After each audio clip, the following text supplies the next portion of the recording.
অনেক চমৎকার, এখানে আসলে সত্যি মনটা ভরে যায়।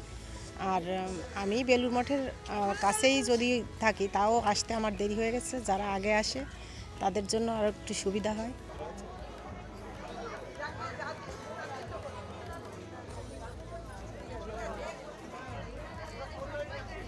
প্রতি বছরই বেলুড় মঠে আসি।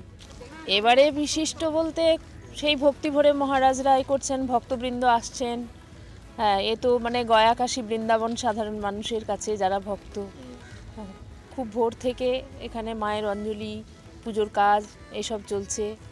এখন এই সব ছোট ছোট ছেলেমেয়েরা হাতে খড়ি হবে। খুবই শান্তির জায়গা, পবিত্রতার জায়গা, তাই আমরা প্রত্যেক বছর এখানে আসি। এরপর আরতি হবে, তারপর হ্যাঁ প্রসাদ বিতরণ। হ্যাঁ, প্রসাদ বিতরণ হবে, যেটা বেলুড় মঠের বৈশিষ্ট্য আর কি। পুরনো রীতি মেনে। হ্যাঁ, পুরনো রীতি মেনেই সব কিছু হবে।